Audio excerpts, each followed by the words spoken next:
पवित्र मार्गशीर मास। ये मार्गशीर मासर एक शुभ संज्ञा। आपण माने ये कथाटा जानिछन्ति कि नहीं मु कहैया चाहूँ। मास मानक मध्यरे मु मार्गशीर मास ये कथा गीतारे वर्णना है। मासना मार्गशीर्ष से अर्जुन को जितेबाला भगवान कृष्ण गीता कहते से कहते मु मार्गशीर मास मानक मध्यरे मार्गशीर। आपण माने ओडिशार अधिवासी आपण माने जानती यही पवित्र मार्गशीर मास प्रत्येक गुरुवार लक्ष्मी पूजा अनुष्ठित जहाँ को ओडियाणी माने पालन करती एवं तार ना रखी थांती माणबसा। से पूजा करती गोटे मूर्ति नुह धान रखि गौरी ये भाव सी नाली कना पिंधे ये लक्ष्मी पूजा से कर।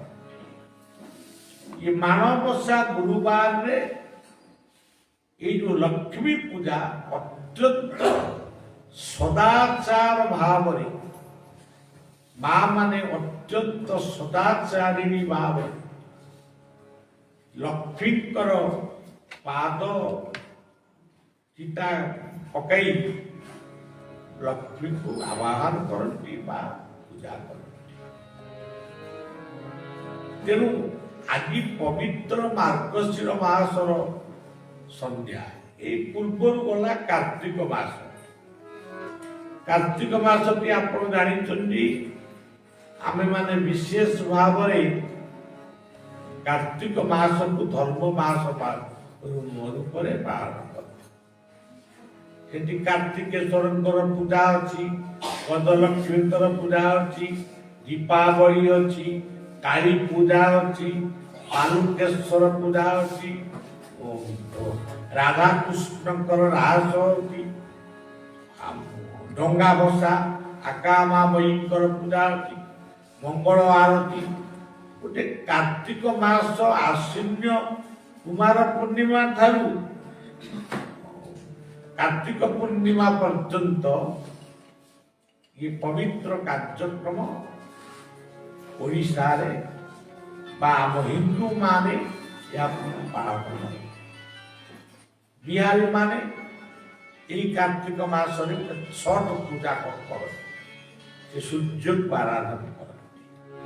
तेरे सज्जन कार्तिक मास को सीना आमे धर्म मास रूप पालन करू, किंतु गीतार बाणी होची मार्गशीर मास, जो मासटी कृषि आउ कृषकों उद्दिष्ट, से धान को पूजा करा जाए। तेणु ये पवित्र मार्गशीर मासर संध्यारे आपण मान एकत्रित गोटे सत्संग करुचंती। ये जो पवित्र सत्संग ये गोटे सहजरे मिले ना। आपण कहबे आम हॉल बुक करतलु, बाबा बलिया को डाकिलु, आम मान सब एकत्र हो गलु, चेयर पकईदेलु, आम सत्संग करू पारे। आपण मान डाकी सब कथा, किंतु सत्संग बसवा गोटे स्वतंत्र क्वालिटी भी दरकार। सत्संग आउ भागवत पीठ आउ सबु मिछ गंजेई। गोस्वामी तुलसीदास से कहिले बिनु सत्संग विवेक न हो, राम कृपा सुलभ न हो। सत्संग विवेक न हो, राम कृपा सुलभ न हो। सत्संग बिना आम भितरे बुद्धि विवेक ज्ञान वर्धित हो पारिबो नहीं। भागवत रे भगवान निजे कहिचंती ये कथा को हमको विश्वास करने को, विश्वास न कले किसी फल मिल। से कहिचंती नाहं इस्लामी वैकुंठे योगिनां हृदयेन मदभक्त्या तत्र गायन्ति तत्र तिष्ठामि नारद। ये नारद जो स्थान रे मो लोक माने वो भक्त माने एकत्र हेई मोर नाम कीर्तन को श्रद्धार सहित श्रवण कर। मु मंदिर रे जितबले नथाए कि जोगी मान को हृदय रे नथा कि वैकुंठ रे नथाए, मु सेई स्थान रे। जदि यह सत्य आमे एठी सत्संग टिए करूचु माने आमे जेतिकी नर नारायण को नहीं एठी सत्संग करूचु, वर्तमान से भगवत सत्ता यही स्थान रे अदृश्य ज्योति भाव आमको देखा जाऊ से अनसीन पावर से आमे यही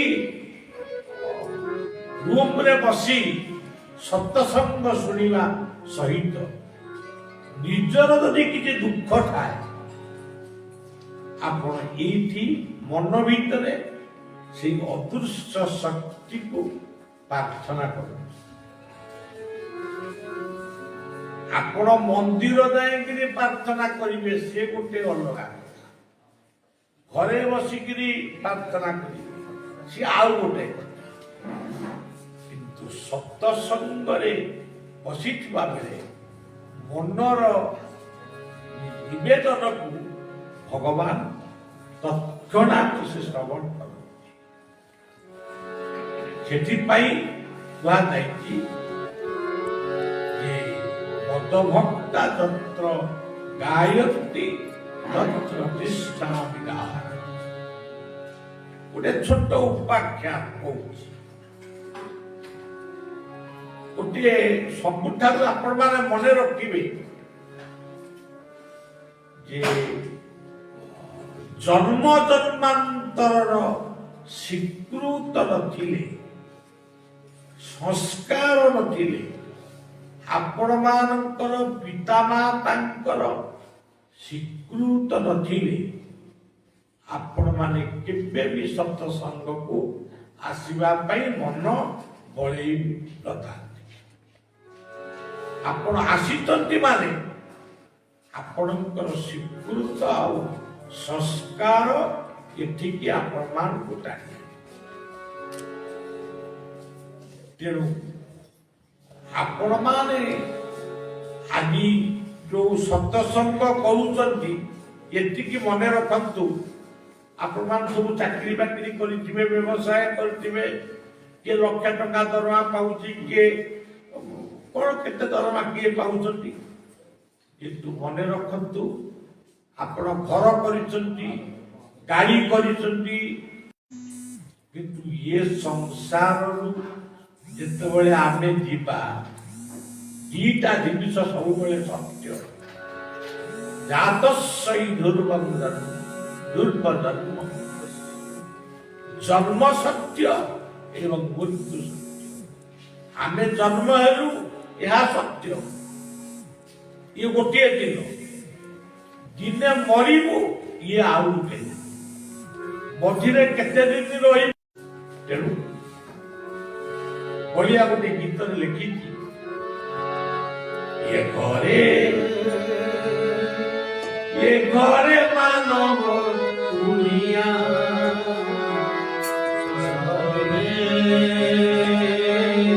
সরবে দুনিয়া, এ ঘরে মানব দুনিয়া, দুনিয়া, দুনিয়া, সরবে আমি ଏ ସଂସାରକୁ ଆସିଥିଲୁ, କୋଠା ବାଡ଼ି ଘର ଦ୍ୱାର, ପୁଅ ଝିଅ ନାତି ନାତୁଣୀ ବ୍ୟାଙ୍କ ବାଲାନ୍ସ ସବୁ କଲୁ, କିନ୍ତୁ କିଛି ଆମ ସାଙ୍ଗରେ ଯିବନି, ସବୁ ଏଇଠି ରହିଯିବ। କଣ ଯିବ? ଆଜିର ସନ୍ଧ୍ୟାରେ ଆପଣମାନଙ୍କୁ ସତ୍ସଙ୍ଗ କରୁଛୁ, ଏଇ ସତ୍ସଙ୍ଗର ପୁଣ୍ୟ ସେ ଆପଣଙ୍କ ସାଙ୍ଗରେ ଯିବ। ପୁଅ ଝିଅ ନାତି ନାତୁଣୀ, କୋଠା ଗାଡ଼ି, ବ୍ୟାଙ୍କ ବାଲାନ୍ସ ସବୁ ଏଇଠି ରହିଛି, କିନ୍ତୁ ଆପଣଙ୍କ ସାଥିରେ କିଏ ଯିବ? ସତ୍ସଙ୍ଗର ମହିମା ଯିବ। ଯେତିକି ସମୟ ଆଉ ଯେତେ ଥର ଆପଣ ଯୋଉଠି ସତ୍ସଙ୍ଗ କରନ୍ତୁ, ଯେତେବେଳେ ସତ୍ସଙ୍ଗ କରନ୍ତୁ, এই ସତ୍ସଙ୍ଗର ପୁଣ୍ୟ ଯିବ, ପିତାମାତାଙ୍କର ଆଶୀର୍ବାଦ ଯିବ, ଗୁରୁଙ୍କର କୃପା ଯିବ, ପ୍ରଭୁଙ୍କର କୃପା ଯିବ, ଆଉ ସବୁ ଏଠି। ସେଥିପାଇଁ କୁହାଯାଇଛି, ଏ ଘରେ ମାନବ ଦୁନିଆ, ସରବେ ଅଢ଼େଇ। ତେଣୁ ଆଜି ଆପଣ ମାନେ ଏଠି ସତ୍ସଙ୍ଗ କରୁଛନ୍ତି, ଇଏ ଛୋଟିଆ କାମ ଆପଣ କରୁନାହାନ୍ତି। ବହୁତ ଆପଣ ବହୁତ ବିଜି, ବହୁତ କାମ କରୁଥିବେ, କି ବ୍ୟବସାୟ କରୁଛନ୍ତି, କଣ କାହାକୁ ସମୟ ନଥିବ, କିନ୍ତୁ ଦଣ୍ଡେ ନିମିଷେ କେଣେ ଏଇ ଯୋଉ ହରି କଥା ଶୁଣିବା ପାଇଁ, ହରି ଶବ୍ଦର ଅର୍ଥ କଣ? ଯୁଗେ ଯୁଗେ ହରି ଅଛନ୍ତି। ସତ୍ୟ ଯୁଗରେ ନର ହରି, ତ୍ରେତୟା ଯୁଗରେ ରାମ ହରି, ହରି କହିଲେ ହନୁମାନ, ଦ୍ୱାପର ଯୁଗରେ ରାଧା ହରି, ହରି କହିଲେ କୃଷ୍ଣ, କଳି ଯୁଗରେ ହରି ନାମ, ଗୌର ହରି ହରି। ये हरि शब्दर अर्थ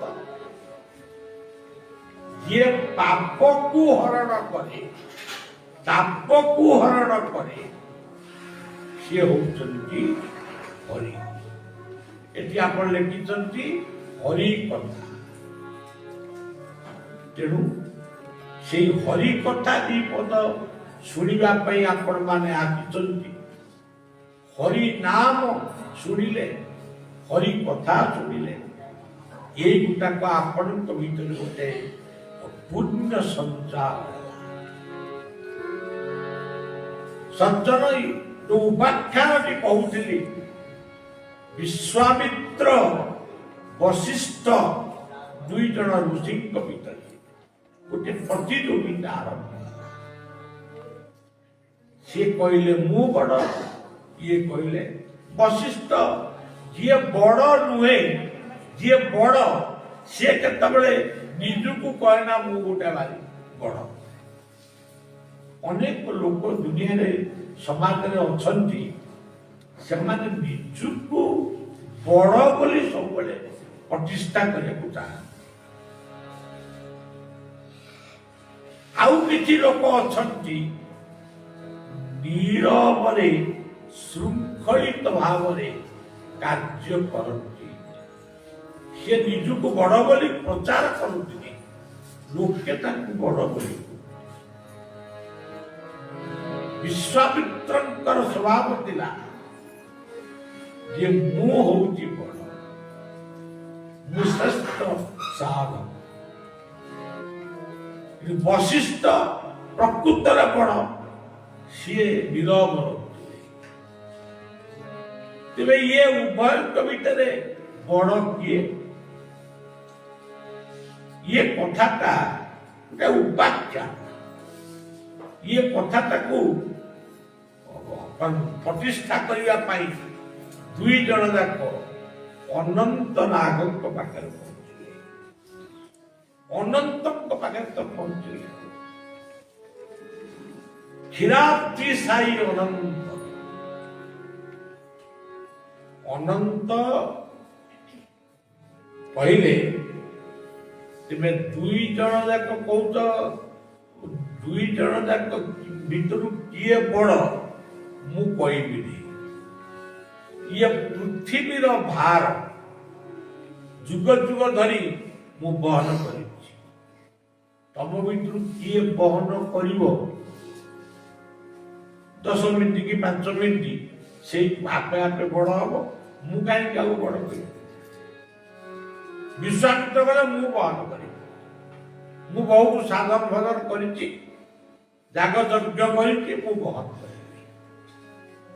किंतु पृथ्वी रे भूकंप सृष्टि है, से बहन करी पारले।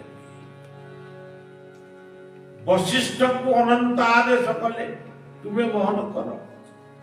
वशिष्ठ प्रथमे पृथ्वी माता को प्रणाम जनाई एवं कहले मु जीवन सारा विश्वर शांति पाई जदि मु प्रकृत रे प्रार्थना करी एवं भल मनीषटीए हवा पाई, भल मनीषटीए गढ़ा पाई जदि मु साधन करी, ये पृथ्वी माता तुम्हें स्थिर, मु वर्तमान तुमको धारण कर।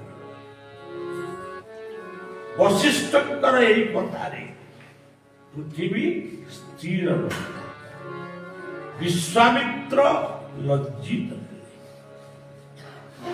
आमे आज এই ক্লব ঘর ভিতরে CLUB ক্লব আর মতো সুন্দর অর্থ রয়েছে। বর্তমান দেখা যাଉଛି ক্লবটা ମଧ୍ୟ ଗୋଟେ ସଂଘ। ସି କୋପରେସନ, ଏଲ୍ ଲ,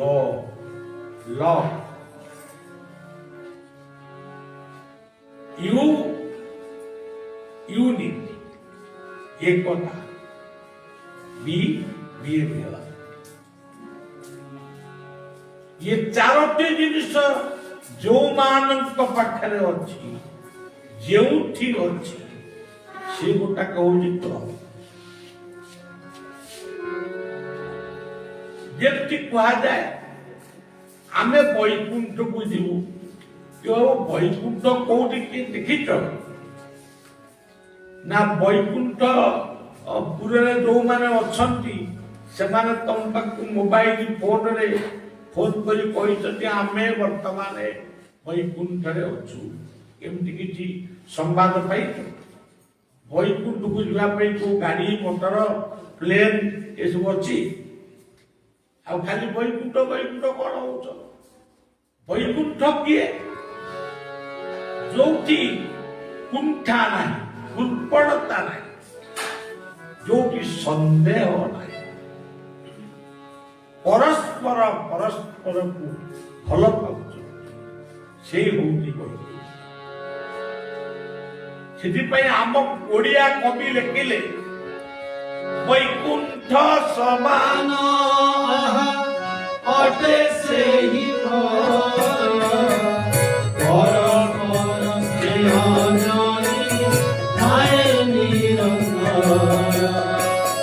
बैकुंठ समान अटे से ही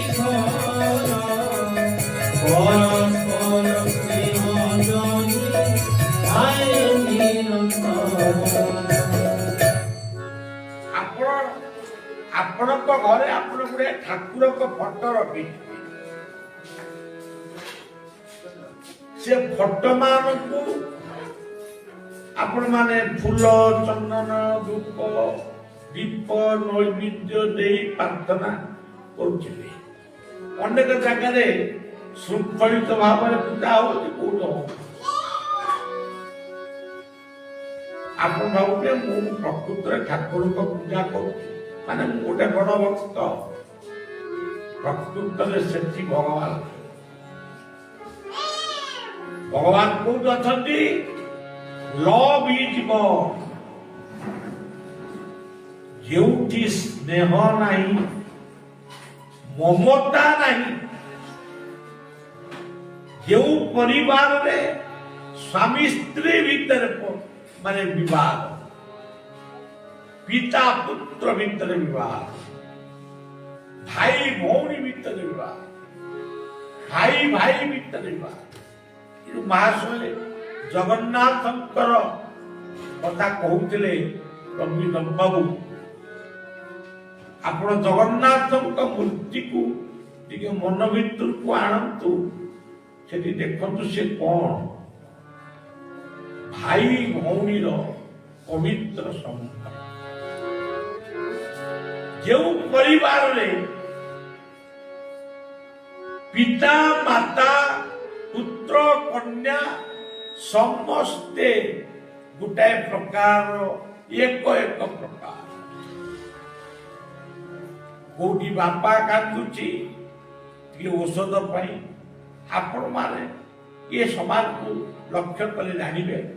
कोटी माँ कांदुची, कोटी स्वामी स्त्री रे छाड़पत्र दबा नवा होछि, कोटी भाई भौणी रे मकदमा सृष्टि होछि।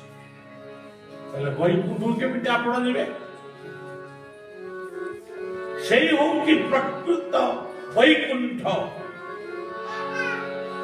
बैकुंठ समान अटे से ही घर परस्पर स्नेह जानी आए निरंतर। बैकुंठ समान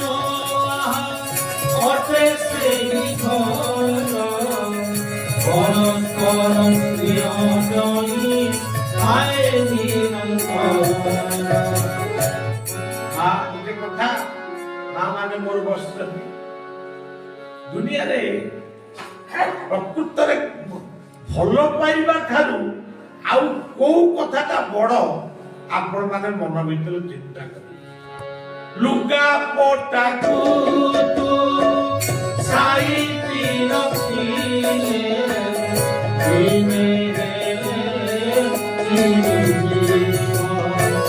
ସ୍ନେହ ସରଧାକୁ ସାଇତି ରଖିଲେ ଚିରଦିନ ରହିଥିବ। ଆପଣ ଲୁଗା ପଟା ସେ ଅଳଙ୍କାର ଇତ୍ୟାଦି ଖଟ ବାଠ ଆକୁ ଯେତେ ଆପଣ ଯତ୍ନ କଲେ ବି ଇଏ ସବୁ ଗୁଡାକ ଦିନେ ପୁରୁଣା ହେଇଯିବ, ଚିରିଯିବ, ଭାଙ୍ଗିଯିବ। ଏଇ ଯୋଉ ଘରଟି ଏତେ ସିମେଣ୍ଟ ରଡ ଫଡ ଦେଇ ତିଆରି ହେଇଛି ଇଏ 100 ବର୍ଷ ପରେ ଏମିତି ଆଉ ନଥିବ, ଇଏ ଭାଙ୍ଗିଯିବ। କୋଉ କଥାଟା ଭାଙ୍ଗିବ ନାହିଁ? ସ୍ନେହ, ପ୍ରେମ, ଭଲ ପାଇବା। ସେଥିପାଇଁ କୁହାଯାଇଛି ଲଭ୍ ଇଜ୍ ଗଡ୍, ଭଲ ପାଇଛି। ତେଣୁ ଆମେ ଭଲ ପାଇବାକୁ ଦୂରରେ ପକେଇ ଆମେ ଠାକୁର ପୂଜା କରିବା। ଆଜି ଆପଣ ଦେଖିବେ ଆଜିର ସମାଜରେ ଆପଣ ଦେଖିବେ ହନୁମାନଙ୍କ ମନ୍ଦିର ତିଆରି ହେଉଛି। ଯୋଉଠି ଦେଖିବ ସେଠି ଗୋଟେ ହନୁମାନ। ଆରେ ଏତେ ହନୁମାନ କଣ କରିବେ? ଗୋଟିଏ ହନୁମାନ ଲଙ୍କାକୁ ଯାଇଥିଲା, ରାବଣ ସ୍ୱର୍ଣ୍ଣମୟ ଲଙ୍କା ଭିତରକୁ ପ୍ରବେଶ କରି ରାବଣର ଛାତି ଥରି ଉଠିଥିଲା। ଇଏ ମର୍କଟ ଗୋଟେ ଏମିତି ମର୍କଟାକୃତି ମଣିଷ ଅଛି, ସେ ମାଙ୍କଡ ନୁହେଁ।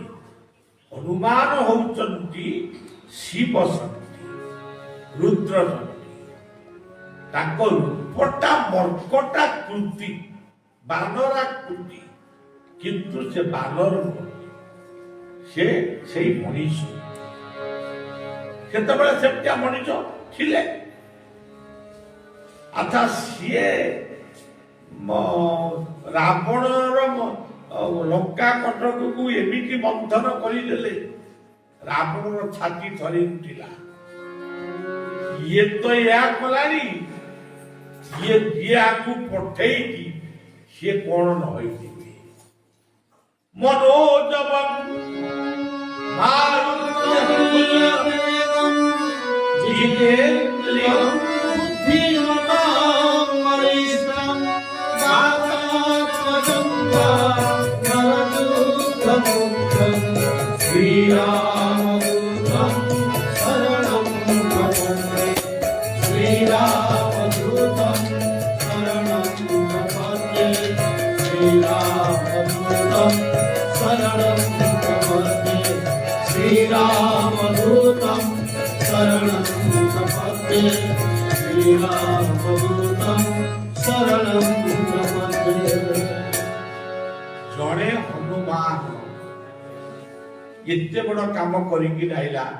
ରାବଣର ଯୋଉ ହର୍ଟିକଲଚର ଥିଲା, ମଧୁବନ କେତେ ବନ ଥିଲା, ତାକୁ ସବୁ ନଷ୍ଟ କରିଦିଆ। ତା ଏଗ୍ରିକଲଚରକୁ ନଷ୍ଟ କଲା, ହର୍ଟିକଲଚରକୁ ନଷ୍ଟ କଲା। ନଷ୍ଟ କରି ଲଙ୍କା କଟକରେ ହଇଚଇ ସୃଷ୍ଟି କରି ତେଣୁ ଆଜି ଏତେ ହନୁମାନ ମନ୍ଦିର ନିର୍ମାଣ ହଉଛି। ଆଜି ସମାଜରେ ଲୋକ ମଦ ଖାଇକିରି କରୁଛି, ଲାଞ୍ଚ ନେଇକିରି କରୁଛି। ଆଜି ସମାଜରେ କରୋନା ଭଳି ଗୋଟେ ମହାମାରୀ ଆଜି ଆମକୁ ସମସ୍ତଙ୍କୁ ଅସ୍ତବ୍ୟସ୍ତ କରିପକାଉଛି। ତେଣୁ ଆମେ କଣ କରିବା? ଏସବୁ କଥାରେ କିଛି ନାହିଁ, କେବଳ ଜୀବନକୁ ଗଢ଼ିବା, ଜୀବନ ହଉଛି ମନ୍ଦିର। ଏଇ ଜୀବନ ମନ୍ଦିରର ସିଂହାସନ ହଉଛି ହୃଦୟ। ବଳିଆ କହୁନି, ଗୀତା କହୁଛନ୍ତି ଆପଣମାନେ ସମସ୍ତେ ଏଠି ଗୋଟିଏ ଗୋଟିଏ ମନ୍ଦିର ବସିଛନ୍ତି। ସେଇ ଇଟା ଚୂନ ପଥର ମନ୍ଦିର ଆପଣମାନେ ଗଢ଼ିଛନ୍ତି। ସେ ଆପେ ଆପେ ଗଢ଼ି ହେଇ ତାକୁ ଯେମିତି କେହି ଶିଳ୍ପୀ ତିଆରି କରିଛି, ଆମକୁ ସେମିତି ତିଆରି କରିଛନ୍ତି ଆମ ବାପ ମା, ଆମକୁ ତିଆରି କରିଛି। ଏ ଜୀବନ ହଉଛି ବାପ ମାଙ୍କର ଗୋଟିଏ ସୁନ୍ଦର ମନ୍ଦିର। ଏଇ ମନ୍ଦିରର ରତ୍ନ ସିଂହାସନ ହଉଛି ଏଇ ହୃଦୟ। ଗୀତାରେ ସୁନ୍ଦର ଭାବରେ ବର୍ଣ୍ଣନା ହେଲା। ସର୍ବସ୍ୱ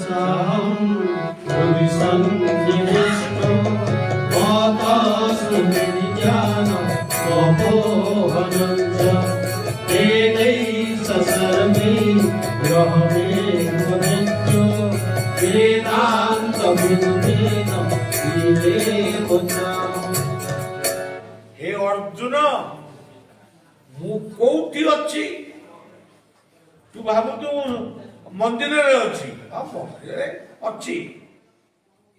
ବୃକ୍ଷ ତରୁ ମୁଁ ଏମିତି ତୀର୍ଥ ସ୍ଥାନରେ ବି ଅଛି, କିନ୍ତୁ ତୋ ନିକଟରେ ଅଛି। ସେଟା ହଉଛି ହୃଦୟ। ଏଇ ହୃଦୟ ଭିତରେ ଆଉ ଗୋଟେ ଜାଗାରେ ଗୀତା କହିଲେ ଈଶ୍ୱର ସର୍ବଭୂତାନି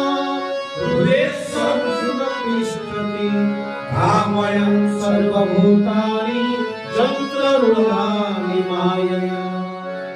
ତେଣୁ ଆପଣମାନେ ମନେ ରଖିବେ, ବିଛଣାରୁ ଉଠିବା ମାତ୍ରକେ ଏଇ ହୃଦୟକୁ ଚିନ୍ତନ କରି ଆପଣଙ୍କର ଇଷ୍ଟ ଯାହାକୁ ଆପଣ ଦେଖନ୍ତୁ, ଯିଏ ଯାହାକୁ ଇଷ୍ଟ ବୋଲି ଭାବିଛି, କିଏ ଜଗନ୍ନାଥଙ୍କୁ ଭାବିଛି, କିଏ ତାରିଣୀକି ଭାବିଛି, କିଏ ହନୁମାନଙ୍କୁ ଭାବିଛି, କିଏ ରାମକୁ ଭାବିଛି, କିଏ କୃଷ୍ଣକୁ ଭାବିଛି, କିଏ ଜଗନ୍ନାଥକୁ ଭାବିଛି, କିଏ ବା ଗୁରୁଙ୍କୁ ଭାବୁଛି। କିନ୍ତୁ ଅନେକ ଈଶ୍ୱର, ଆମେ ଅନେକ ମନ୍ଦିର ଗଠନ କରି ଅନେକ ମୂର୍ତ୍ତି ସ୍ଥାପନ କରିଛୁ ବୋଲି ବା ଅନେକ ନାମରେ ତାଙ୍କୁ ଡାକୁଛୁ ବୋଲି ଯେ ଆପଣ ଭାବିବେ ଯେ ଈଶ୍ୱର ବୋଧେ 100 କି 500 ଅଛନ୍ତି।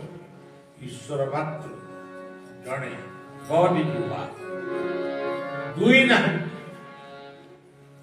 ସେ ଜଣେ, କିନ୍ତୁ ଦୁନିଆକୁ ଗଢ଼ନ୍ତି ଦୁଇ ଜଣଙ୍କୁ ନେଇ, ନାରୀ ଓ ପୁରୁଷ। ଇଏ ଦୁଇଟି ଯଦି ଭଲ ମଣିଷ ନ ହେଇଥିବେ, ତାହେଲେ ତାଙ୍କ ଠାରୁ ଯୋଉ ସନ୍ତାନ ସନ୍ତତି ଆସିବେ ସେ କେବେ ବି ଭଲ ହେବେ ନାହିଁ। ପୁରୁଷର ମନ ପବିତ୍ର ଥିବ, ନାରୀର ମନ ପବିତ୍ର ଥିବ। ଉଭୟଙ୍କ ମିଳନରେ ଯେଉଁ ସନ୍ତାନଟି ଆସିବ ସେ ନିଶ୍ଚିତ ଭାବରେ ପବିତ୍ର ପୁଅଟିଏ ବା ପବିତ୍ର ଝିଅଟିଏ ଏ ପୃଥିବୀକି ଆସିବ। এইটা হচ্ছে যেমনি কোর্স বলি ଆପଣ କହୁଛନ୍ତି, ସବଜେକ୍ଟ ବୋଲି କହୁଛନ୍ତି, ଇଏ ଗୋଟେ ଫ୍ୟାମିଲି ସବଜେକ୍ଟ, ଗୋଟେ ଫ୍ୟାମିଲି କୋର୍ସ। ଏହା ଯଦି ଭୁଲ ହେଇଯାଏ, ଆପଣମାନେ ଚିନ୍ତନ କରନ୍ତୁ, ଆପଣ ଏଠି ସତ୍ସଙ୍ଗରେ ବସିଛନ୍ତି, ହରି କଥା ଶୁଣିଲେ, ଏ ହରି କଥା ଆଉ ରାମ କଥା ଆଉ ଶୁଣିଲେ, ଯଦି ଘରେ ପହଞ୍ଚିଲା ବେଳେ ଯଦି ଆପଣ ଦେଖିବେ ପୁଅଟି ମଦ୍ୟପାନ କରି ବାଡ଼ିଆ ପିଟା କରୁଛି, ଆପଣଙ୍କ ମୁଣ୍ଡରେ ଆଉ ସତସଙ୍ଗର କଥା ରହିବ। ତେଣୁ ଆପଣମାନେ କାହିଁକି ଜନ୍ମ ହେଇଛନ୍ତି? ଅନେକ ତତ୍ତ୍ୱଦର୍ଶୀ ମାନେ କହିଛନ୍ତି ଭଗବାନଙ୍କୁ ପାଇବା ପାଇଁ ଜନ୍ମ ହେଇଛନ୍ତି। ବଳିଆ ସେ କଥାକୁ ଜମା ଗ୍ରହଣ କରେ ନା। ଆପଣଙ୍କ ମାଧ୍ୟମରେ ଗୋଟେ ଭଲ ପୁଅଟିଏ କି ଭଲ ଝିଅଟିଏ ଜନ୍ମ ହଉ, ସିଏ ଭଦ୍ର ହଉ ବା ଭଦ୍ରା ହଉ। ଆମ ଜଗନ୍ନାଥଙ୍କ ବଡ ଭାଇଙ୍କ ନାଁ ହଉଛି ବଳଭଦ୍ର, ଭଉଣୀଙ୍କ ନାଁ ହଉଛି ସୁଭଦ୍ରା। ତେଣୁ ଗୋଟିଏ ଭଲ ପୁଅ ଝିଅ ଯଦି ଆପଣ ଗଢି ନ ପାରିଲେ ତାହେଲେ ଆପଣ ସମ୍ପୂର୍ଣ୍ଣ ଭାବରେ ଫେଲ। ଯଦି ଭଲ ପୁଅ ଝିଅ ଆପଣ କହିବେ ମୋ ପୁଅ ଆମେରିକାରେ ଅଛି, ଆମେରିକାରେ ଥିଲା ଆଉ କଣ, ତମେ ଯୋଉଦିନ ମରିବ କି ରୋଗ ଶଯ୍ୟାରେ ପଡିବ, ତାକୁ ଯଦି ଇଏ ଭିସା ନ ମିଳିବ ଆପଣ ସୁଧି ପରେ ସେ ଆସିବ, ଲାଭଟା କଣ? ଇଏ ପ୍ରକାର ଯେଉଁମାନେ ସେ ଆମେରିକା ନ ଯାଆନ୍ତୁ, ଏଇ ରାୟଗଡା ଜିଲ୍ଲାରେ ଚାକିରି କରନ୍ତୁ କି ବ୍ୟବସାୟ କରନ୍ତୁ କି ଆମ ଓଡ଼ିଶାରେ ହଉ କି ଭାରତ ବର୍ଷରେ ହଉ, ଯଦି ଆମ ସହିତ ତାଙ୍କର ସମ୍ପର୍କ ରହିଲାନି ତାହେଲେ ସେ ପରିବାର ଗଠନକୁ ବଳିଆ ପସନ୍ଦ କରେ। ତେଣୁ ସବୁବେଳେ ମନେ ରଖିବେ, ଆପଣମାନେ ଏତିକି କେବଳ ଜାଣିବେ, ଆମେ ଜନ୍ମ ହେଇଛୁ ଆମ ମାଧ୍ୟମରେ ଗୋଟିଏ ପବିତ୍ର ଦାୟାଦ ଇଏ ପୃଥିବୀକୁ ଆସୁ। ତେଣୁ ଜୀବନ ହଉଛି ମନ୍ଦିର, ହୃଦୟ ହଉଛି ସିଂହାସନ, ଈଶ୍ୱର ହଉଛନ୍ତି ଜଣେ। ଦୁଇ ଜଣକୁ ନେଇକରି ସଂସାର ଉତ୍ପନ୍ନ କରନ୍ତି, ପ୍ରକୃତି ଆଉ ପୁରୁଷ। ଯାହାର ଅନ୍ୟ ନାଁ ହଉଛି ଜୀବ ପର, ତାକୁ ଆମ ଭାଷାରେ କହିଲେ ପୁରୁଷ ନାରୀ। ସେ ଏକ ବ୍ରହ୍ମ ହିନ୍ଦୁକୁ ସୃଷ୍ଟି କରିଛନ୍ତି, ମୁସଲମାନ, ଖ୍ରୀଷ୍ଟିଆନ, ବୌଦ୍ଧ, ଜୈନ, ଶିଖ ଏତେ ସିନା ଧର୍ମ ହେଇଛି, କିନ୍ତୁ ଈଶ୍ୱର ଜଣେ। ଜଣେ ହଉଛନ୍ତି ଆଉ ଦୁଇ ଜଣକୁ ନେଇକରି ସଂସାର ଗଢିଛନ୍ତି।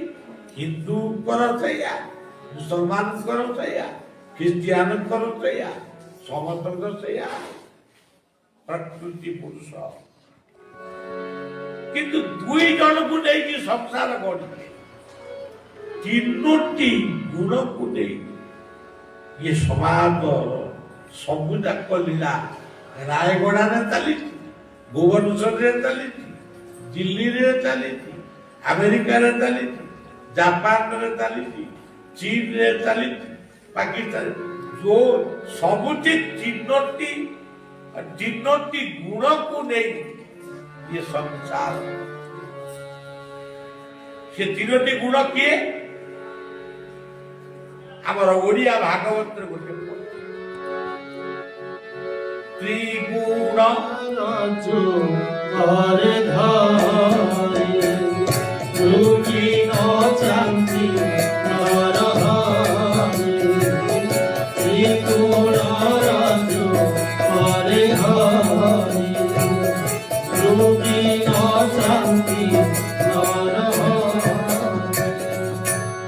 ଆମେ ଏଠି ଏତେ ଲୋକ ବସିଛେ,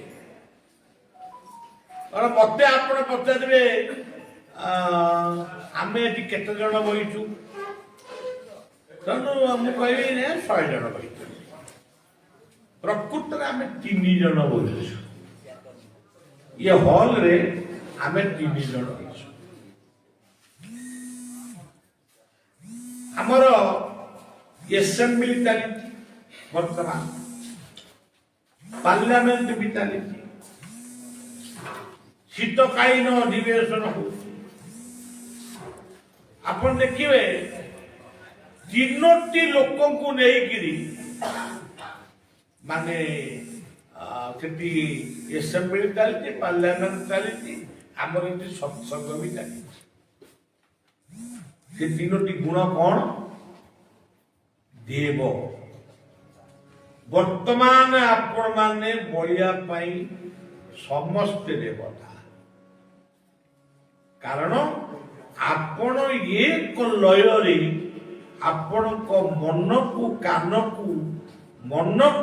ଆଉ କାନକୁ ଇଏ ଦି ଜଣକୁ ଆପଣ ବର୍ତ୍ତମାନ ପ୍ରସ୍ତୁତ କରି ରଖିଛନ୍ତି ଦେବତ୍ୱର ତାକୁ ଡିଭିନିଟି ବୋଲି ଇଂରାଜୀରେ କୁହାଯାଏ। ଦେବତ୍ୱର ପରିପ୍ରକାଶ। ଆପଣମାନେ ଘରେ କଣ ଆପଣଙ୍କ ଟିଭି ନଥିଲା? ଆପଣ ଏଠି କାହିଁ ନା? ଟିଭି ତ ସବୁଦିନ ଆମେ ଦେଖୁଛେ। ଆଜି ଗୋଟେ ବଳିଆ ବୋଲି ଲୋକଟେ କିଏ ଆଇଛି, ଚାଲ ଯିବା ଟିକେ ହରିକଥା ଶୁଣିବା। ତାମାନେ ଦେବତ୍ୱ ପରିପ୍ରକାଶ ହେଇଥିବାରୁ ଆପଣମାନେ ନହେଲେ ବଞ୍ଚିପାରିବେ। ବର୍ତ୍ତମାନ ଘରକୁ ଯିବେ, କୋଉ ଗୁଣକୁ ନେଇକି ଯିବେ? ଇଏ ସତସଙ୍ଗର ବାଣୀକି ନେଇକିରି ଯିବେ, କିନ୍ତୁ ମଣିଷ ଦେବ ମାନବ। ଆପଣ ଘରକୁ ଯିବେ, ରୁଟି ଖାଇବେ କି ତରକାରୀ ଖାଇବେ, କଣ ଖାଇବେ, ଟିକେ ଶୋଇଲେ, ପିଲା ଛୁଆଙ୍କ କଥା ବୁଝିଲେ, ଏଇଟା ହେଲା ମାନବୀୟ। ଆଚ୍ଛା, କିଛି ଲୋକ ଦୁନିଆରେ ଅଛନ୍ତି, ରାତି ଯେମିତି ହେଇଯିବ ସେ କାହାକୁ ବମିଂ କରିବେ, କାହାକୁ ଡକାୟତ କରିବେ, କୋଉଠି ଲୁଟ କରିବେ, କାହାକୁ ହାଣିବେ। ମାନେ ରାବଣକୁ ଆମେ ଦାୟୀ କରୁଛୁ, ରାବଣ କାଳେ ଗୋଟେ ଅସୁର ଥିଲା। ରାବଣ ଜଣେ ପବିତ୍ର ବ୍ରାହ୍ମଣ ଥିଲା, ପବିତ୍ର ଭଦ୍ର ଲୋକ ଥିଲା। ମୁଁ ଗୋଟେ ଲେଖିଛି ରାବଣ ଚରିତ ମାନ। ରାବଣ ଗୋଟେ ସୁନ୍ଦର ଲୋକ ଥିଲା। ଆମେ ତ ସବୁ ଗଛ କାଟିକିରି ବଳିଆ ଯେତେବେଳେ କୋଉ ମସିହାରେ ମୋର ମନେ ପଡୁନି, ମୁଁ ଯେତେବେଳେ ଆମ୍ବାଗୁଡା ଆଶ୍ରମକୁ ଏଇ ରାୟଗଡା ଦେଇକି ଯାଉଥିଲି, ଯେତିକି ଜଙ୍ଗଲ ଦେଖିଥିଲି, ସେତେବେଳକୁ ଜଙ୍ଗଲ ନଷ୍ଟ ହେଲାଣି।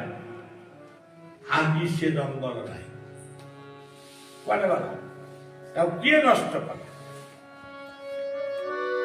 ରାବଣ କିନ୍ତୁ ସୁନ୍ଦର ଜଙ୍ଗଲ ସୃଷ୍ଟି କଲେ।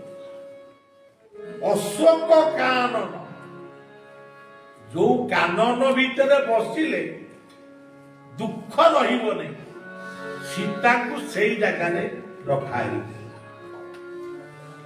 ତାର ଗୋଟେ ମଧୁବନ ବୋଲି ଗୋଟେ ସୁନ୍ଦର ଜଙ୍ଗଲ ଥିଲା। ରାବଣ ସୀତାଙ୍କୁ ନେଇଥିଲା, କୋଉଥିରେ ନେଇଥିଲା? ଗୋଟିଏ ଛୋଟିଆ ପୁଷ୍ପକ ଯାନ ହେଲିକପ୍ଟର, ଯୋଉଟା ଆପଣ ମାନେ କହୁଛନ୍ତି ଉଡାଜାହାଜ, ରାବଣ ସେଇଥିରେ ବସେଇକି ନେଇଥିଲା। ସୀତାଙ୍କୁ ବଳାତ୍କାର କରିନାହିଁ, ଧର୍ଷଣ କରିନାହିଁ, ରେପ କରିଦେଇ କି ମର୍ଡର କରିଦେଇ ସୀତାଙ୍କୁ ଅଶୋକ କାନନରେ ସେ ରଖିଥିଲା ଏବଂ ତାକୁ ମନେଇବା ପାଇଁ ଚେଷ୍ଟା କରିଥିଲା। କିନ୍ତୁ ଆଜିର ସମାଜରେ ଆପଣମାନେ କଣ ଦେଖୁଛନ୍ତି? ଏବେ ଯୋଉ ଘଟଣାଟି ଘଟିଛି, ସେ ଗୋବିନ୍ଦ ସାହୁ ନାମକ ଲୋକଟି ଗୋଟିଏ ଝିଅକୁ ତଣ୍ଟି ଚିପି ମାରି ତାକୁ ଗାତ ଖୋଳି ପୋତି ନିଆଁ ଲଗେଇଛି। ତାହେଲେ ତାକୁ ଆମେ କଣ କହିବେ? ସେ ଲୋକଟିକି କୋଉ ଆଖ୍ୟା ଆମେ ଦେବା? ସେ ଲୋକଟା ହଉଛି ରାକ୍ଷସ। ଏଇଭଳିଆ ଦୁଷ୍କର୍ମ ଯେଉଁମାନେ କରୁଛନ୍ତି ସେମାନେ ହଉଛନ୍ତି ଦାନବ। ତିନି ପ୍ରକାରର ମଣିଷ ରାୟଗଡାରେ ଅଛନ୍ତି। ସେଇ ତିନି ପ୍ରକାର ମଣିଷ ଆମେରିକାରେ ବି ଅଛି। ଦେବ, ମାନବ, ଦାନବ।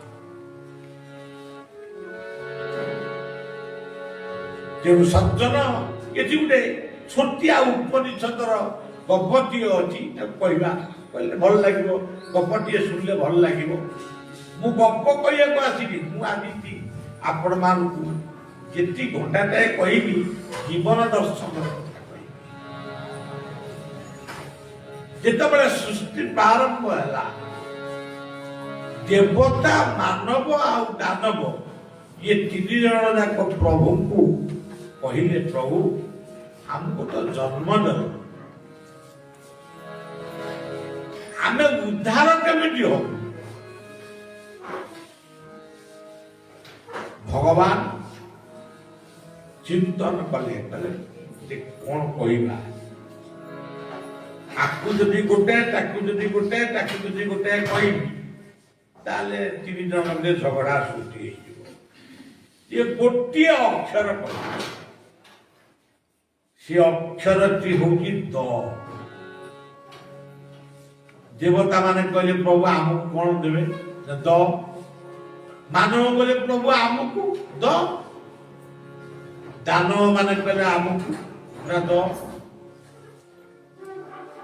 ତେଣୁ ସମସ୍ତେ ଗୀତାରେ ଲେଖା ହେଇଛି, ଭକ୍ତି କହିଲେ ମାଳି ପିନ୍ଧିବା, ପଇତା ପିନ୍ଧିବା, ଚିତା କାଟିବା, ତିଲକ ନାହିବା, ଜଟା ରଖିବା, ଦାଢ଼ି ରଖିବା, ଇଏ କଥା କୋଉଠି ଶ୍ରୀମଦ ଭଗବତ ଗୀତାରେ ଆପଣ ପାଇବେ ନାହିଁ।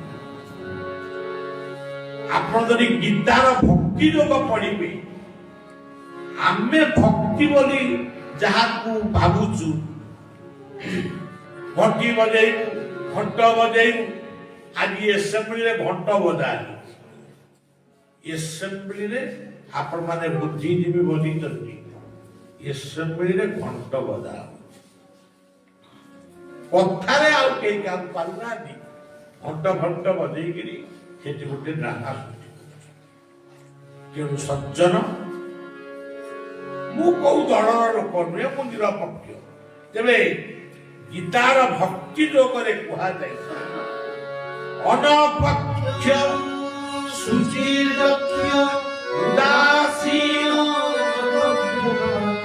সর্বারম্ভ পরিত্যাগী যো মদ ভক্ত সবে প্রিয়।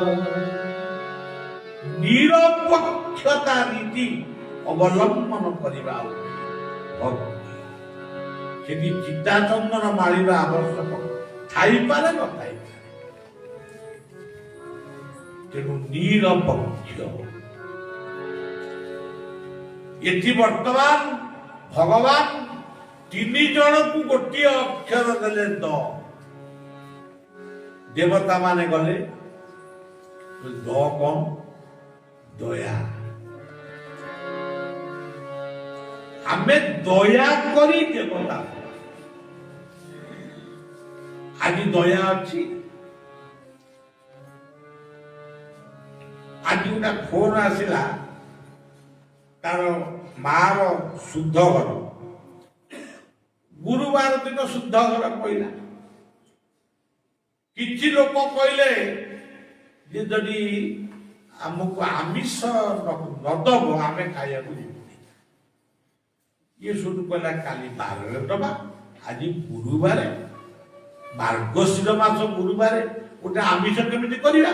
ନା ନା ଆମେ ତୁମ ଯିବୁନି, ତମେ କଣ ଖାଉଛ ଖା। ଇଏ ବାଧ୍ୟ ହେଇକିରି କିଛି ଆମିଷ ଅଲଗା କରିକି ତାକୁ ଖାଇବାକୁ। ସଜ୍ଜନ, ଆଜି ବିଭାଘର ହଉଛି, ବ୍ରାହ୍ମଣ ମାନେ ବ୍ରତ ଘର କରୁଛନ୍ତି।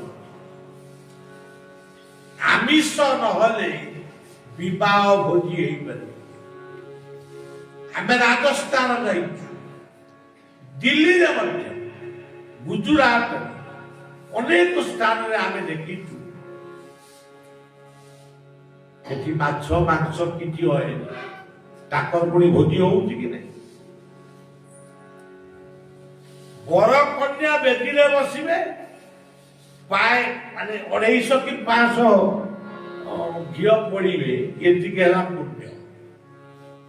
କିନ୍ତୁ ଛେଳି କଟା ହେଇଥିବେ ମାନେ ଗୋଟେ କୁଇଣ୍ଟାଲ ମାଂସ ହେଲା ଭଳିଆ ଛେଳି କଟା ହେବେ, କୁକୁଡ଼ା ମୋଡ଼ା ହେଇଥିବେ 500 କି 1000, ମାଛ ମରିଥିବ। ଇଏ କଣ କଥା? ତେଣୁ ସଜ୍ଜନ, ମୁଁ କହିଦେଲେ ଏଗୁଡାକ ବନ୍ଦ ହବନି, କିନ୍ତୁ ମୋର କହିବା କଥା ଆବଶ୍ୟକ ସ୍ଥଳେ ଆପଣ ମାନେ କଣ କରୁଛନ୍ତି କରନ୍ତୁ। ଆଉ ବୋଲି କଣ ଆମର ଗୁରୁବାର ନାହିଁ, ପର୍ବପର୍ବାଣି ନାହିଁ, କିଛି ନାହିଁ, ସବୁବେଳେ ସେଇ ଲୋକ। ଭାଗବତରେ ଲେଖିଲେ ଜୀବରେ ଯାହାର ଦୟା ନାହିଁ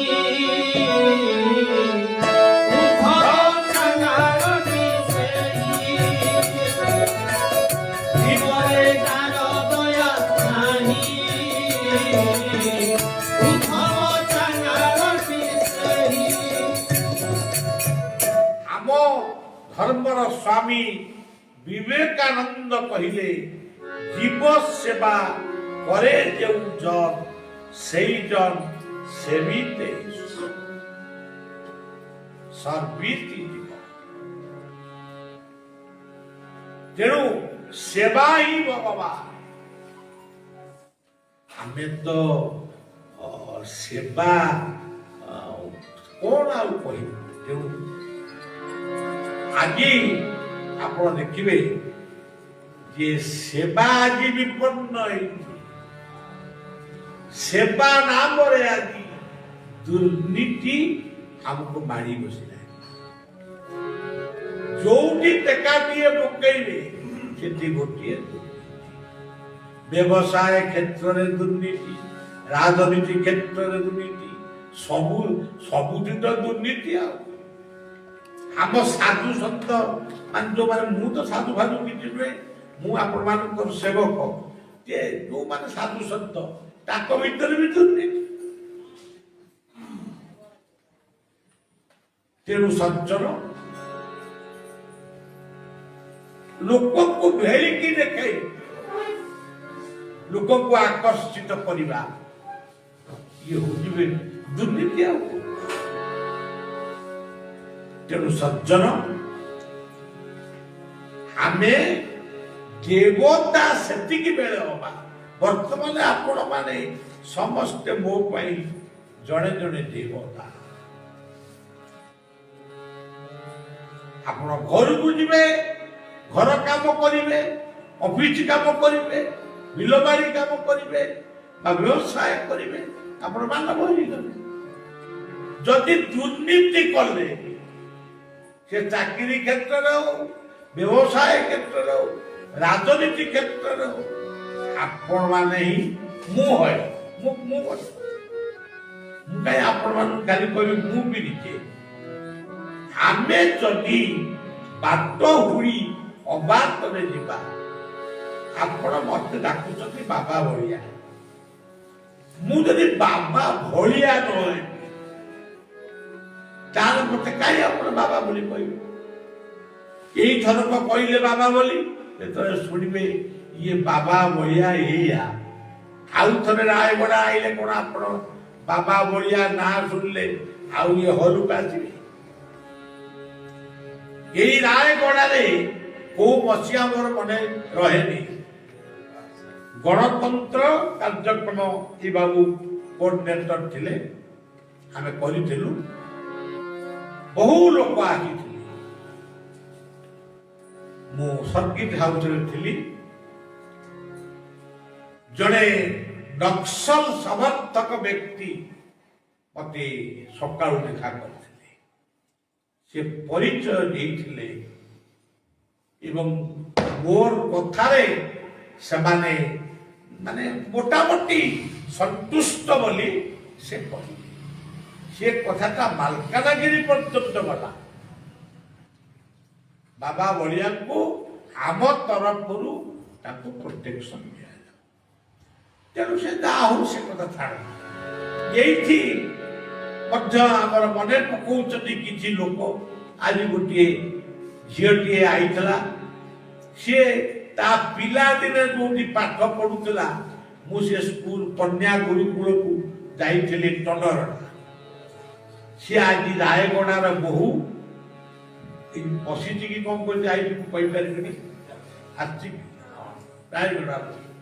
ଆଚ୍ଛା ଆଚ୍ଛା, ସିଏ ମଧ୍ୟ କହୁଥିଲା ବାବା ଆପଣ ରାୟଗଡ଼ା ଆସିଥିଲେ, ଆଉ ମୁଁ ସେତେବେଳେ ନୂଆ ବୋହୂ, ତେଣୁ ମୁଁ ଯାଇପାରିଲି ନାହିଁ। ତାଙ୍କର ସ୍ୱାମୀ ମଧ୍ୟ ଆଜି ଦେଖା କରିଥିଲେ। ସେ ଏତେ ଦିନର କଥାକୁ ମଧ୍ୟ ଅନେକ ମନେ ରଖିଛନ୍ତି। କେହି ଭଣ୍ଡ ତପଚାରୀ ମିଛ ମାୟା ଭୋଜା ଧରି ଆପେ ଆପେ ବୋଲାଉଛି ବଡ଼ ଭାଗ୍ୟବାନ। ବୈକୁଣ୍ଠ ଭିକାରୀ ରଖ ଭଗବାନ, ବୈକୁଣ୍ଠ ଭିକାରୀ ଯାକେ ରଖ ଭଗବାନ। ଆଜି ଆପଣ ଦେଖିବେ ଭାରତ ବର୍ଷରେ ସାଧୁ ସନ୍ଥ ମାନେ ନିନ୍ଦିତ ହେଇଛନ୍ତି। କେତେ ଜଣ ଭଣ୍ଡଙ୍କ ପାଇଁ ଆଜି ସମସ୍ତ ସାଧୁ ସନ୍ଥ ମାନଙ୍କୁ ଲୋକ ଅବିଶ୍ୱାସ କରୁଛନ୍ତି। ତେଣୁ ଯୋଉଠି ଦୁର୍ନୀତି, ସେ ଚିତା କାଟିଥାଉ କି ମାଳା ପିନ୍ଧିଥାଉ, ଭଦ୍ର ଲୋକଟିଏ ଯେତେ ପାଠ ପଢିଥାଉ, ଯେଡ଼େ ବଡ଼ ଚାକିରି କରିଥାଉ, ହଁ ମୁଁ ଗୋଟେ ଅମୁକ ଅଫିସର ଅମୁକ, ଯଦି ଦୁର୍ନୀତି ଭିତରେ ବୁଡ଼ିକିରି ରହିଛ ତମେ ରାକ୍ଷସ, ତୁମେ ହିଁ ରାକ୍ଷସ ସମାଜ। ଭାଗବତରେ ଗୋଟେ ଗାଇଡ ଲାଇନ ଦେଖନ୍ତୁ। ଭାଗବତ ଖାଲି ଲୋକ ଭାବନ୍ତି ବୁଢା ବୁଢୀ ପଢିବେ, ବାବାଜୀ ମାତାଜୀ ପଢିବେ, ତା ନୁହେଁ। ସେ ସବୁ ଗୋଟେ ଯେମିତି ଆପଣ କୋର୍ସ ଅଫ ଷ୍ଟଡି ବୋଲି କହୁଛନ୍ତି, ଭାଗବତ ମଧ୍ୟ ଗୋଟେ ଜୀବନ ଦର୍ଶନର ଏକ ସୁନ୍ଦର ସବଜେକ୍ଟ, ଗାଇଡ ଲାଇନ। ଇଏ ଲେଖିଛନ୍ତି ଦୁଃଖେ ସଞ୍ଚିତ ଯେତେ ଧନ ସେ ନୁହେଁ ସୁଖେ ପ୍ରୟୋଜନ, ଦୁଃଖେ ସଞ୍ଚିତ ଯେତେ ଧନ ସେ ନୁହେଁ ସୁଖେ ପ୍ରୟୋଜନ। ଅନ୍ୟକୁ ଦୁଃଖ ଦେଇ ତମେ ଅର୍ଥ ଉପାର୍ଜନ କରିବ, କର, ସିଏ ପଇସା କେବେ ସୁଖରେ ଲାଗିପାରିବ। ଦୁଇ ଜଣ ବନ୍ଧୁ ସାଙ୍ଗ ହୋଇ ବ୍ୟବସାୟ କରିବାକୁ ଦୂର ଦେଶକୁ ଗଲେ। ଇଏ ନେଲା 100, ପୁରୁଣା ଯୁଗର କଥା। ଆଉ ବାଟରେ ଚୁଡ଼ା ମୁଢି ନେଇ ଯାଇଥିଲେ, ଜଙ୍ଗଲିଆ ରାସ୍ତା, ଗୋଟେ ବାଟରେ ଦି ଜଣ ଯାକ ଚୁଡ଼ା ଫୁଡ଼ା ଟିକେ ଖାଇଦେଲେ, ଖାଇଦେଲେ ଟିକେ ଶୋଇ ପଡିଲା, ତାପରେ ଯିବା। ଜଣେ ଶୋଇ ପଡିଲା, ଆଉ ଜଣକୁ ନିଦ ହେଲା। ସିଏ ମଧ୍ୟ ଅନେକ କଥା ଭାବିଲା। ଆପଣ ମାନେ ଜାଣିଛନ୍ତି, ଯଦି ନିଦ କେତେବେଳେ ଆପଣ ମାନଙ୍କର ନ ହୁଏ ନା, ଆପଣଙ୍କ ମନରେ ଅନେକ କଥା, ଅନେକ ପ୍ରଶ୍ନ, ଅନେକ ଉତ୍ତର ସୃଷ୍ଟି।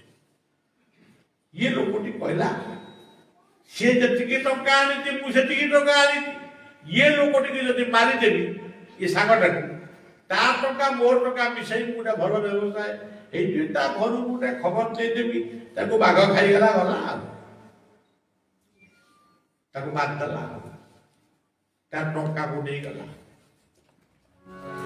ବ୍ୟବସାୟ କଲା, ଧନୀ ହେଲା, ଗାଁକୁ ଆସିଲା, ଗାଁରେ ବି ଜମିବାଡ଼ି ସବୁ କଲା, ତାର ଗୋଟିଏ ପୁଅ ଜନ୍ମ ହେଲା। ସିଏ ପୁଅଟି ଏମିତି ବେମାରୀ ହେଲା ଯେ ଆ ସମ୍ପତ୍ତି ବାଡ଼ି ସବୁ ବିକ୍ରି କରିକି ତାରି ପାଇଁ ଖର୍ଚ୍ଚ କଲା। ଯେତେ ଟଙ୍କା ସେ ସଞ୍ଚୟ କରିଥିଲା ସବୁ ଯାକ ସେଇ ପୁଅ ଭିତରେ ଗଲା। ପୁଅର ମୃତ୍ୟୁ ଶଯ୍ୟା ମାନେ ସେମିତିଆ ହେଇଗଲାଣି। ପୁଅ ଇଏ ମୁଣ୍ଡ ଉପରେ ବସିଛି। ବାପା ଭାବୁଛି ପୁଅଟା କ'ଣ ବଞ୍ଚିବନି କି? ଏତିକି ବେଳେ ତାକୁ ଟିକେ ନିଦ ହେଇ ଆସିଲା, ଟିକେ ଘୁମେଇ ପଡ଼ିଲା। ନିଦରେ ତାକୁ ସେ ଦେଖୁଛି ସେଇ ଯୋଉ ସାଙ୍ଗ ଆଜି ଠିଆ ହେଲା। ସେ କହିଲା, ତୁ ମତେ ଚିହ୍ନି ପାରୁଛୁ ନା? ହଁ, ତୁ ମୋର ସାଙ୍ଗ, ତୁ ମୋର ସାଙ୍ଗ, ତୁ ମତେ ମାରିଛୁ ନା? ହଁ, ମୋ ଟଙ୍କାରେ ଆଜି ଧନୀ ହେଇଛୁ ନା? ହଁ, ମୁଁ ସେଇ ପୁଅ, ତୁ ଯାହା ମୁଣ୍ଡ ଉପରେ ବଇଛୁ, ମୁଁ ତୋ ପୁଅ ହେଇକିରି ଜନ୍ମ ହେଇଛି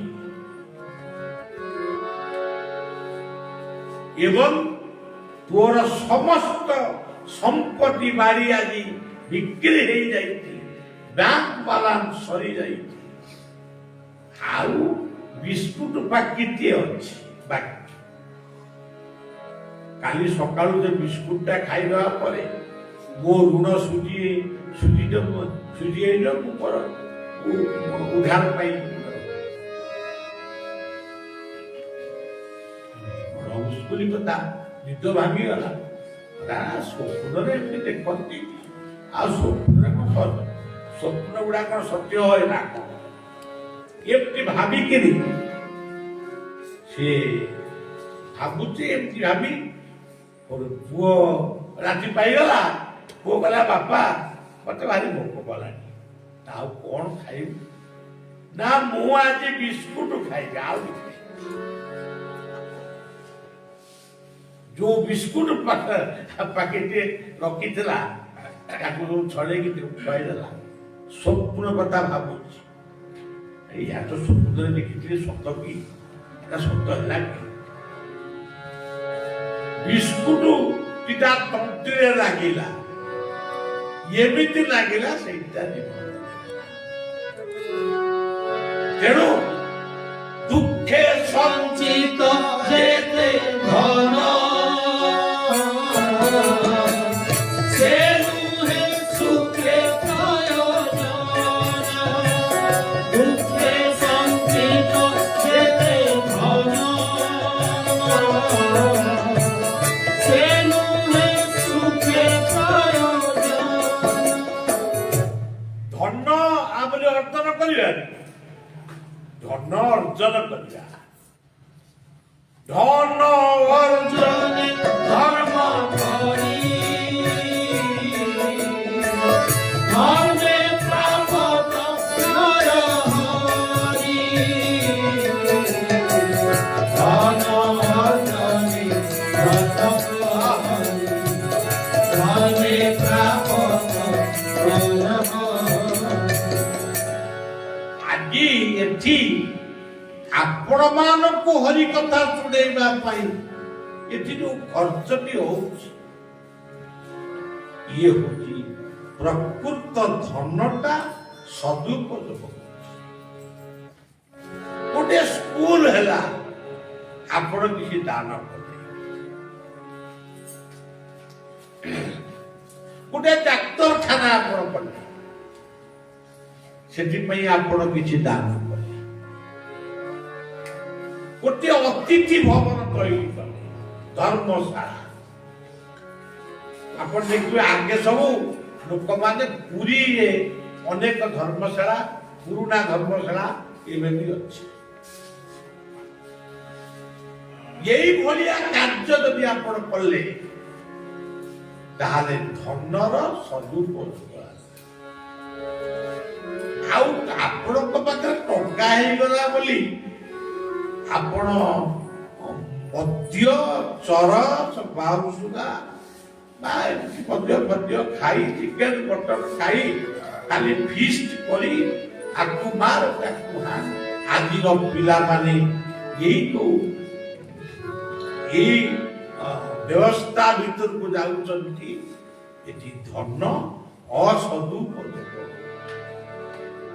ତେଣୁ ସେଇଥିପାଇଁ ଭାଗବତର ଗାଇଡ ଲାଇନକୁ ସୁଖସ୍ୟ ମୂଳମ୍ ଅର୍ଥମ୍,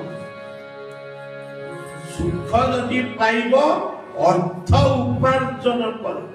ତାର ଅର୍ଥ ନୁହେଁ କା ତଣ୍ଟି ଚିପିକିରି ଧନକୁ ଉପାର୍ଜନ କରିବ। ସୁଖସ୍ୟ ମୂଳମ୍ ଅର୍ଥମ୍। ତାପରେ କହିଲେ ଆଉ ଅନ୍ୟ କଥା, ଏ ଚାଣକ୍ୟ ଅର୍ଥ ଉପାର୍ଜନ କର। ଧନ ନହେଲେ ବଳିଆ ଦେଇ କେମିତି ଆସିବ?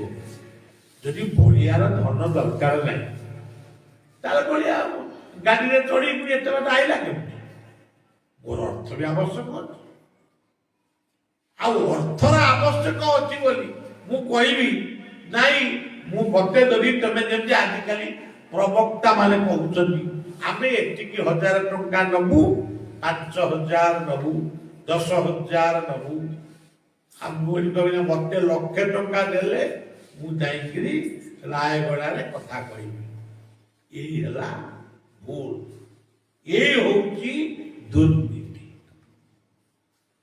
ତେଣୁ ସଜ୍ଜନ, ଭାଗବତର ଆଉ ଗୋଟେ ଗାଇଡ ଲାଇନ, ଅଳପେ ବହୁତେ ସନ୍ତୋଷ, ନବୀনে করে উপবাস, অল্পে বহুতে সন্তোষ, নবীনে করে উপবাস। ଯେତିକି ମତେ ମିଳିବ ମୁଁ ସେତିକିରେ ଖୁସି ହବା ଉଚିତ। ଅଳପ ଆଉ ନାହିଁ ମୋର ବହୁତ ଦରକାର, ଏହା ନହେଲେ ଏସବୁ କଥା ଭାଗବତ ହଉ ବା ଗୀତା ହଉ ଏସବୁ କଥା ସେମାନେ ଅନୁମୋଦିତ କରିନାହାନ୍ତି। ତେଣୁ ସବୁବେଳେ ଆଉ ଗୋଟେ ଭାଗବତର ସୁନ୍ଦର ଗାଇଡ ଲାଇନ, কর্মে ঈশ্বর যাহা দেব, আনন্দে উদর পোষিব, কর্মে ঈশ্বর যাহা দেব, আনন্দে উদর পোষিব। ଆମେ କର୍ମ କରିବା, ଫଳ ଯାହା ମିଳିବ ସେତିକିରେ ସନ୍ତୋଷ ରହିବା। ତେଣୁ ଧନ ଉପାର୍ଜନ କରିବା, କିନ୍ତୁ ସେ ଧନକୁ ଅନ୍ୟର ଉପକାର ପାଇଁ ଲାଗିବା। ଏଇ ଯୋଉ କରୋନା ଆସିଲା ଆପଣ ମାନଙ୍କର, ମୁଁ ଜଣେ ଯୁବକଙ୍କୁ ଫୋନ କରିକି କହିଲି ଯେ ବାବା ଭଇଆ ଫୋନ କରିଛନ୍ତି ବୋଲି ଦେଲେ କରୁଛି। ଆଶ୍ଚର୍ଯ୍ୟ ହେଇଗଲେ, ବାବା ଭଇଆ ମତେ କିଛି ମତେ ମାଗିବା ପାଇଁ ବୋଧେ ଫୋନ କରିଛି ଭାବିଥିବେ। ମୁଁ କହିଲି ବାବୁ ତା ନାଁଟି କଣ ମନେ ପଡୁଥିବ? ସବ୍ୟସାଚୀ। ଏ ସବ୍ୟସାଚୀ ସେ ମୋ ସିନେମାରେ ରୋଲ କରନ୍ତି ନା କଣ? ଆଚ୍ଛା, ମୁଁ ତ ଶୁଣିଲି ସେ ବହୁତ ଲୋକଙ୍କୁ ସାହାଯ୍ୟ କରୁଛନ୍ତି। ମୁଁ ତାଙ୍କୁ ଶୁଭେଚ୍ଛା ଜଣାଇଲି। ମୁଁ ତାଙ୍କୁ କହିଲି ବାବୁ ତୁମେ ଯୋଉ କାମ କରୁଛ ସେ କାମକୁ ବଳିଆ ସ୍ୱାଗତ କରୁଛି। ତମେ ଏଇ ଭଳିଆ କାର୍ଯ୍ୟ ଏଇ କରୋନାରେ କିମ୍ବା ଆପଣ ଦେଖିବେ ପ୍ରାକୃତିକ ବିପର୍ଯ୍ୟୟ 1999 ମସିହାରେ ଆସିଥିଲା। ଆମର ଏରସମା, ଜଗତସିଂହପୁର ଜିଲ୍ଲା, କେନ୍ଦ୍ରାପଡ଼ା ଜିଲ୍ଲାକୁ ଅତ୍ୟନ୍ତ କ୍ଷତି କରିଥିଲା ଏବଂ ବହୁ ଆଡୁ ମାନେ ସାହାଯ୍ୟର ସୁଅ ଛୁଟିଥିଲା। ଜୀବନରେ ଯଦି ପରର ଉପକାର ପାଇଁ ଆମେ ଜୀବନରେ କିଛି କରିବା, ତାହା ହିଁ ହଉଛି ପ୍ରକୃତ ଯଜ୍ଞ। ତାହା ହିଁ ହଉଛି ଈଶ୍ୱରଙ୍କର ପଦାବ୍ଜରେ ଶ୍ରେଷ୍ଠ ପୁଷ୍ପାଞ୍ଜଳି। ସେଥିପାଇଁ କୁହାଗଲା ଧନ ଅର୍ଜନେ ଧର୍ମ କରି ଧର୍ମେ ପ୍ରାପତ ନର। ଇଏ ସାଙ୍ଗର ପୁଅଟି ଚାଲିଗଲା। ସେଇଠି ତା ମନରେ ଅନୁତାପ ଆସିଲା, ମୁଁ ଭୁଲ କରିଛି, ଦଣ୍ଡ ପାଇଛି। ସାଙ୍ଗର ସ୍ତ୍ରୀ ପାଖକୁ ଗଲା, ତା ଗୋଡ ଧରି ଦଣ୍ଡବତ ହେଲା। ଯାହା କିଛି ତାର ଆଉ ଥିଲା, ଯେତିକି ଟଙ୍କା ତାକୁ ମାରିକିରି ସେ ନେଇଥିଲା, ସେତିକି ଟଙ୍କା ସହିତ ଆଉ କିଛି ଟଙ୍କା ଦେଲା। ଯେତେବେଳେ ଟଙ୍କା ନଥିଲା, କଉଡ଼ି ଥିଲା, ଏବଂ କହିଲା ମୁଁ ତୋର ସ୍ୱାମୀକୁ ମାରିଛି, ମତେ କ୍ଷମା ଦେ। ତେଣୁ ସଜ୍ଜନ, ଭଗବାନ ଏଇ 3 ଜଣ ଲୋକଙ୍କୁ ନେଇ, 3ଟି ମାର୍ଗର ମଣିଷ ମାନଙ୍କୁ ନେଇ ଭଗବାନ ଇଏ ସୃଷ୍ଟିକୁ ଚଳେଇଛନ୍ତି। ଦେବ, ମାନବ, ଦାନ। ଆପଣ କହିବେ ଦେବ କହିଲେ ଇନ୍ଦ୍ର, ଚନ୍ଦ୍ର, ସୂର୍ଯ୍ୟ, ଇଏ ସବୁ କଥା ଶୁଣ। କିନ୍ତୁ ଇନ୍ଦ୍ର ପୁରପୁରା କୋଉଠି ଅଛି, ମତେ କାହିଁ ଏପର୍ଯ୍ୟନ୍ତ ଦେଖାଯାଏ। ଇନ୍ଦ୍ର କହିଲେ ମେଘ, ଆଉ ସୂର୍ଯ୍ୟଙ୍କୁ ଆମେ ଦେଖୁଛୁ, ସେ ଗୋଟେ ଜ୍ୱଳନ୍ତ ପିଣ୍ଡ, ହିଲିୟମ ଆଉ ହାଇଡ୍ରୋଜନ ମିଶ୍ରଣରେ ଜନ୍ମ ନେଇଛନ୍ତି ସୂର୍ଯ୍ୟ। ସୂର୍ଯ୍ୟଙ୍କର ମହାକର୍ଷଣ ଶକ୍ତିରେ ଇଏ ଜଗତ ରହିଛି। ଆମେ ପୃଥିବୀଟା ମଧ୍ୟ ତାଙ୍କରି ମହାକର୍ଷଣ ଶକ୍ତିରେ ରହିଛି। ଇଏ କଥା ସବୁ ଆପଣ ଯେମିତି ଶୁଣନ୍ତି, ଶିବ କୈଳାସରେ ଅଛନ୍ତି ଯେ କୋଉଠି। ତେଣୁ ଏଇ ପୃଥିବୀ ପୃଷ୍ଠରେ ଆପଣ କେଦାରନାଥ ଯିବେ, ଆଜି ତ ବହୁତ ତାର ଉନ୍ନତି ହେଲାଣି। ସେଇ ହଉଛି ଆମର କୈଳାସ। କୈଳାସ ସମାନ ଅଟେ ସେହି ଘର, କୈଳାସ ବ୍ୟତୀତ ନାହିଁ ଆଦି ନିରଞ୍ଜନ। କୈଳାସ ସମାନ ଆହା ଅଟେ ସେହି ଘର, ଗଣେଶ କାର୍ତ୍ତିକ ଜହି ଆଦି ନିରଞ୍ଜନ। ଯେଉଁଠି ବିଦ୍ୱାନ ଅଛନ୍ତି ସେ ହଉଛନ୍ତି ଗଣେଶ। ଯେଉଁଠି ନିର୍ଭୀକ ମଣିଷ, ନିର୍ଭୀକ କହିଲେ ବନ୍ଧୁକ ଧରୁଥିବା ମଣିଷ ନୁହେଁ, ନିର୍ଭୀକ ମଣିଷ ଭୟ ଶୂନ୍ୟ ହେଇ ସମସ୍ତ କାର୍ଯ୍ୟକୁ ଶୃଙ୍ଖଳିତ ଭାବରେ ସମ୍ପାଦନ କରନ୍ତି, ସେ ହଉଛନ୍ତି କାର୍ତ୍ତିକ। ଯେଉଁଠି ଫୁଲ କୁଣ୍ଡିଆ ଠାରୁ ଆରମ୍ଭ କରି ତୁଳସୀ ଗଛ, ଫୁଲ କୁଣ୍ଡ ଏବଂ ଆଉ ବିଭିନ୍ନ ପ୍ରକାର ବୃକ୍ଷ ଲତାରେ ଯେ ଉଦ୍ୟାନକୁ ସଜେଇ ପାରିଛି, ସେ ହଉଛି ଆମ ପାଇଁ କୈଳାସ। ଆଜି ଆପଣ ଦେଖିବେ ଆମର ଏଇ ଅଞ୍ଚଳରେ, ମୁଁ ଆସିଲା ବେଳେ ପିଲାମାନଙ୍କୁ କହୁଥିଲି, ଆରେ ତୁମେ ବଦ୍ରୀନାଥ ଯାଇଥିଲ, କେଦାରନାଥ ଯାଇଥିଲ, ଯୋଉ ପାହାଡ଼ ପର୍ବତ ଦେଖୁଥିଲ, ଦେଖ ଆମ ଓଡ଼ିଶା ମାଟିରେ କେତେ ବଡ଼ ବଡ଼ ପାହାଡ଼ ପର୍ବତ ଏଇଠି ଅଛି। କିନ୍ତୁ ଆଜି ନଣ୍ଡା ପାହାଡ଼, ଆମେ କୈଳାସକୁ ନଷ୍ଟ କରି ଶିବ ମନ୍ଦିର କରୁଛୁ। କଣ ନା ଆମେ ଶିବ ମନ୍ଦିର କରୁ। କାମାକ୍ଷା ନଗରର ଗୋଟେ ମନ୍ଦିରକୁ ମୁଁ ଯାଇଥିଲି, ଗୋଟେ ଜଙ୍ଗଲ ଭିତରେ ଗଛ ପଛ ଗୁଡାକ କାଟିକୁଟି ଗୋଟେ ମନ୍ଦିର କରିଛନ୍ତି, ମତେ ଦେଖେଇବାକୁ ନେଇଥିଲି। ମୁଁ ସେଇଠି କହିଥିଲି, ତୁମେ ଯେଉଁ ଜଙ୍ଗଲକୁ ସଫା କରି ଯେତିକି ଗଛ କାଟିଛ, ସେତିକି ଶିବଙ୍କୁ ଆଣିଛ। ଗଛ ଅମ୍ଳଜାନ ଦିଏ, ମଣିଷର ଅଙ୍ଗାରକାମ୍ଳକୁ ଦିଏ। ପ୍ରତ୍ୟେକ ଗଛ ହଉଛି ଶିବ। ତମେ ଗଛ କାଟିକିରି କଣ ମନ୍ଦିର କରିଛ? ଇଏ ପଥର ଚୂନରେ ଏଇଆକୁ ବଳିଆକୁ ଦେଖିବା କହିଛ? ସେ ଭାବିଥିଲେ ପ୍ରଶଂସା କରିବେ, ମୋ ପାଖରେ ପ୍ରଶଂସା ହେଲାନି, ମୁଁ ଏଇଆ କହିଦେଲି।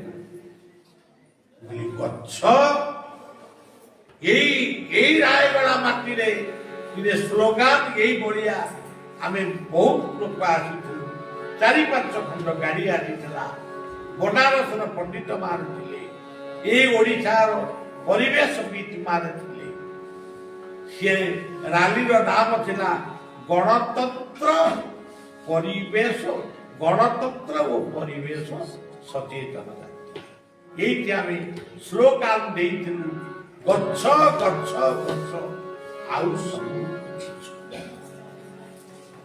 ତେଣୁ ସଜ୍ଜନ, ପରିବେଶ ହଉଛି କୈଳାସ, ପରିବାର ହଉଛି ବୈକୁଣ୍ଠ, ଜୀବନ ହଉଛି ଗୋଟେ ସୁନ୍ଦର ମନ୍ଦିର। ଇଏ 3ଟି କଥାକୁ ଆପଣ ମାନେ ଜାଣିଥିବେ, ତଥାପି ବଳିଆ ମନେ ପକେଇ ଦଉଛି।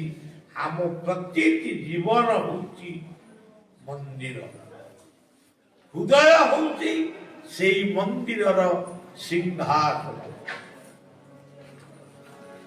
ଏଇ ସିଂହାସନ ଭିତରେ ଅଛନ୍ତି ଆମର ପ୍ରଭୁ ଆତ୍ମା, ତାଙ୍କ ନାଁ ହଉଛି ଆତ୍ମା। ଏଇ ହୃଦୟ ସିଂହାସନ। ଆଉ ପରିବାର ହଉଛି ବୈକୁଣ୍ଠ। ବୈକୁଣ୍ଠ ପରିବାରକୁ ବୈକୁଣ୍ଠ,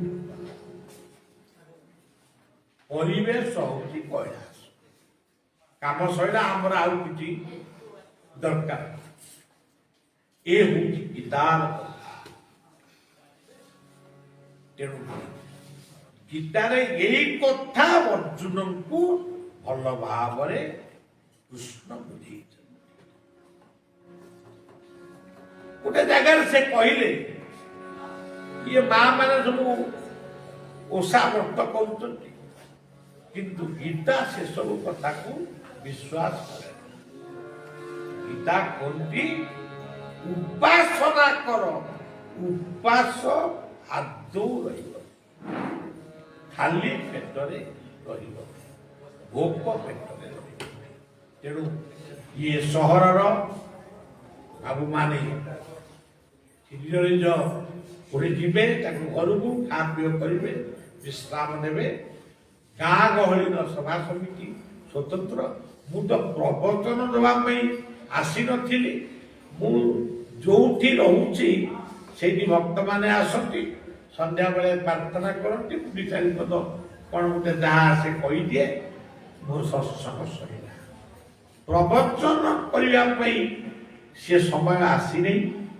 ଯଦି କେତେବେଳେ ଏଇ ପବିତ୍ର ରାୟଗଡ଼ା ମାଟିରେ ଆମେ ଗୋଟିଏ ଗୀତା ଜ୍ଞାନ ଯଜ୍ଞ ବା ଯାହା ଗୀତା କହେ, ଭାଗବତ କହେ, ରାମାୟଣ କହେ, କିନ୍ତୁ ମୋ କଥା ହଉଛି ଜୀବନ ଦର୍ଶନ।